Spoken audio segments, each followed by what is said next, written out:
What is going on, everyone? Badger here. Make sure to like and sub, and let's get into this. The Sweet Baby Inc. thing has absolutely blown up. I mean, it's now forever in history. The scandal, controversy, topic that got me to over 1,000 subscribers. The video I did, at least for me, completely blew up. It's over 4,000 views, over 400 likes, and like I said, just over 100 subscribers just on that video, this topic. Everyone's been talking about it. I was wondering if the drinker would. Obviously, he normally sticks to movie reviews and pop culture in that realm, but the thing is, this whole DEI inclusion, behind the scenes racism and hatred of men and gamers, it's all almost the same thing that's happened to the movie industry and the comic book industry. So of course he's going to cover it. I mean, I know he is a gamer himself. He's not a pro gamer like Gary, but it has come for video games, and it's been this way for a couple years. And shout out to Az from Heel versus Babyface, who was talking about this over a year ago with Alan Wake, and he was talking about Suicide Squad, and of course the infamous pronoun rant, of which we play these clips from because, well, fucking pronouns, current dayers, because we're boring. We're so fucking boring. That all was because of course, the pronouns from Starfield, which was indicative of a larger whole. You can't even have escapism, giggity, a larger whole.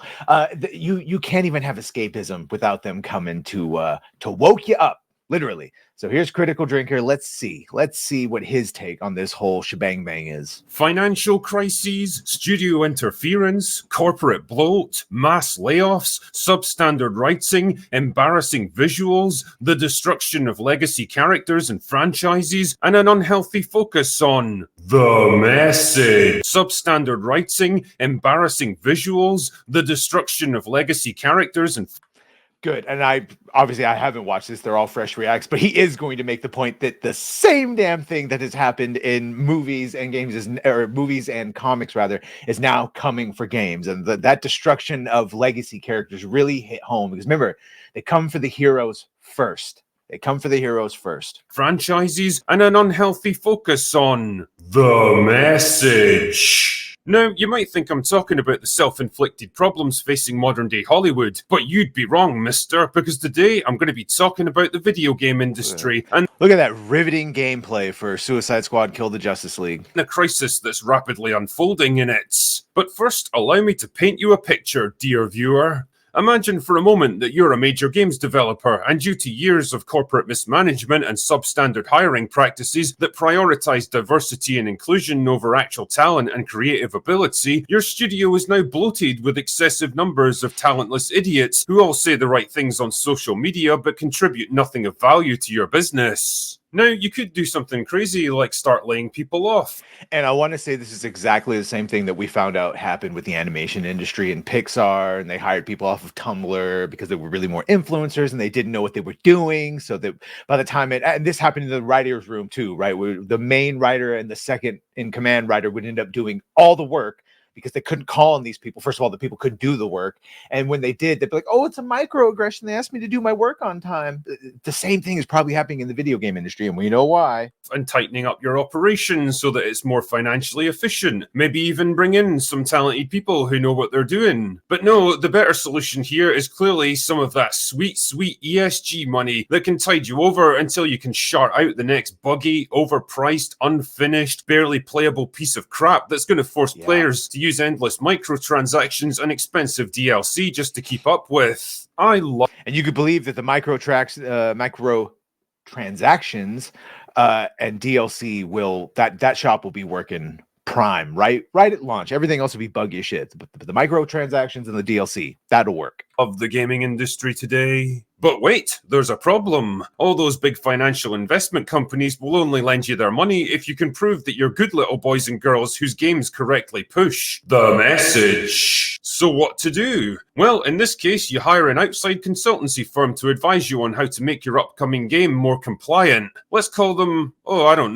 Honeyed Infant Incorporated. Sweet Baby Inc. And that ESG money he was talking about, aside from the aforementioned BlackRock, State Street, Vanguard, Weird Ghosts, which is connected to them. Apparently it's a shell company just funneling out that ESG money to all of these studios, underrepresented studios with underrepresented people. Now, on paper at least, they sound like a pretty good prospect. A small but very specialised consultancy group that can come in and work closely with your dev teams to break down and analyse the story and design of new video games and advise on how to make them more emotionally resonant. By the way, I'm not sure, because he said the Sweet Baby Ink. Whatever, I'm just wondering why he just didn't say the name. You got to shine light on these bugs. They like to run away, scurry away. And holistically inclusive, quintessentially effervescent, and other meaningless word salad buzz phrases that nobody understands. But man, they sure sound impressive. And even if you don't really understand what they do or why they're so expensive, you can at least say that you've worked with them and proven your loyalty to the message. So now all that wonderful ESG money can start flowing into your bank accounts. What you don't realize at the time, though, is that Honeyed Infant is a company staffed almost exclusively by hardcore political activists who either couldn't make it as actual game developers or never particularly cared about video games in the first place, have nothing even resembling creative imagination, and instead saw an opportunity to grift their way into an industry that never needed them in the first place. Kind of like 100 years ago when people like Anita Sarkeesian were vaguely relevant for about 15 minutes and used their infamy to blackmail their way into major game studios. Nice dev team you've got there. Be a shame if someone was to spread. I thankfully was not, at least I didn't have my channel at the time, but Anita Sarkeesian is spoken in hushed. No one likes that woman. Rumors on social media that you don't care about representation and diversity. I guess you'd better hire someone like me to make sure that doesn't happen, eh? I mean, damn, man. Neil Druckmann was so eager to impress her that he basically forced out the actual talented woman who'd been running the Uncharted series so that he could take over for himself. Like, ever wondered why a seasoned adventurer like Nathan Drake was suddenly getting his ass handed to him by this random muscle-bound arsehole who showed up out of nowhere and was inexplicably stronger and better than him at everything? There you go. Ever wondered why Last of Us Part 2 embraced the Disney approach to storytelling? Put a ticket in and make his name gay! Ellie's gay, by the way. Ever wondered why it retconned the hero of the first game? And by the way, because again, I know you motherfuckers like to conflate it. No one, and that's the thing that really upsets you. No one gives a shit that Ellie is gay, right?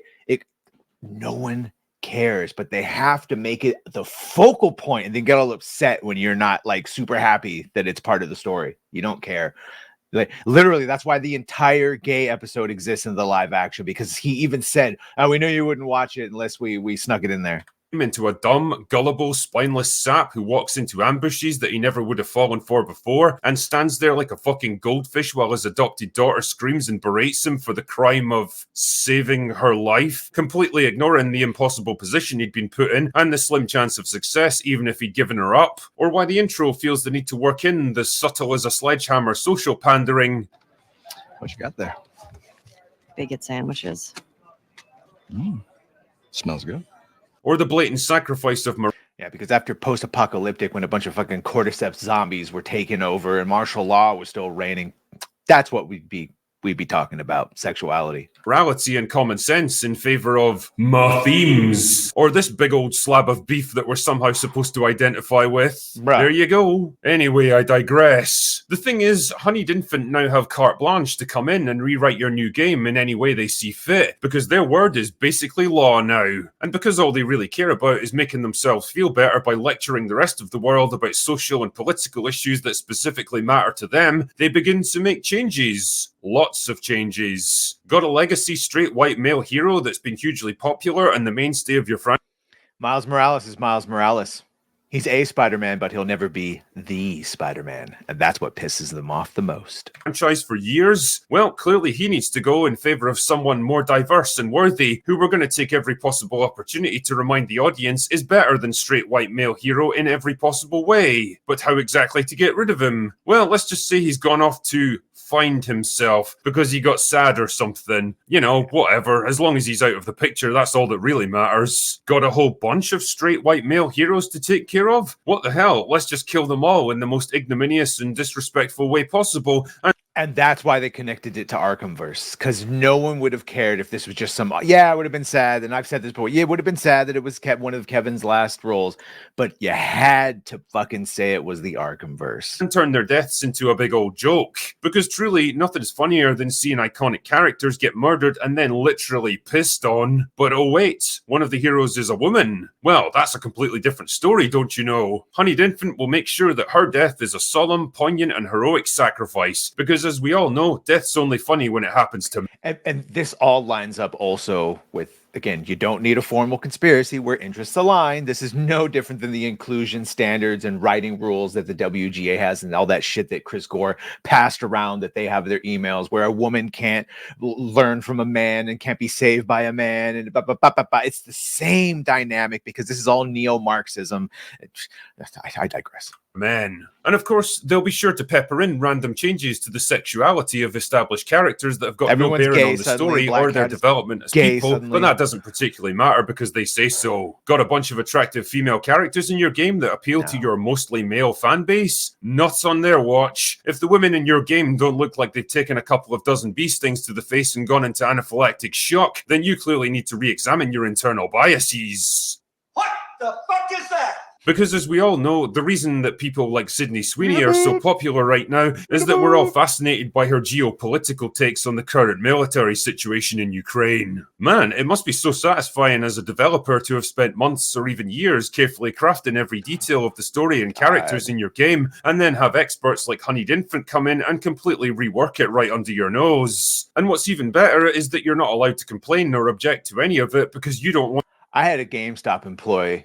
I know. Why was I in GameStop? I was looking for McFarlane figures. If you can't tell, I have a problem. But with a straight face, this dude was trying to tell me that this gameplay is good while I was roasting him and his friend was laughing. The other employee was like, now, even I don't have the... He didn't have the conviction to try to defend this. Want to be the one guy in the room who goes against the message. But wait, there's a problem brewing, because when the game finally releases, it turns out that all of Honeyed Infant's changes weren't quite as popular as the Terrified Echo Chamber planning sessions predicted. Sales are cratering, active users are plummeting, and people are demanding... Terrified Echo Chamber is a great... That's exactly what's going on in every little microcosm in every studio. Terrified Echo Chamber. Funds in their thousands. All that extra revenue you were banking on has failed to materialize. It's almost as if people never wanted this stuff in the first place. Am I so out of touch?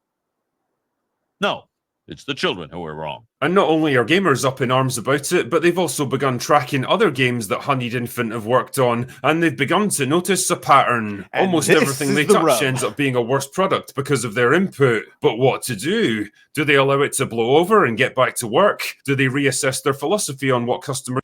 And as pointed out, don't you think they'd be happy that we're doing them a service of pointing out all the games that they've had their lovely influence? Don't you think their influence is that important? They'd be happy that we know, we'd go out of our way to buy them because it's so great. Want from their entertainment and try to produce better work in future? No, of course not. What they do instead is start an active campaign to silence and censor anyone who speaks out about them, which in turn fans the flames of controversy and attracts even more attention to the problem that they created.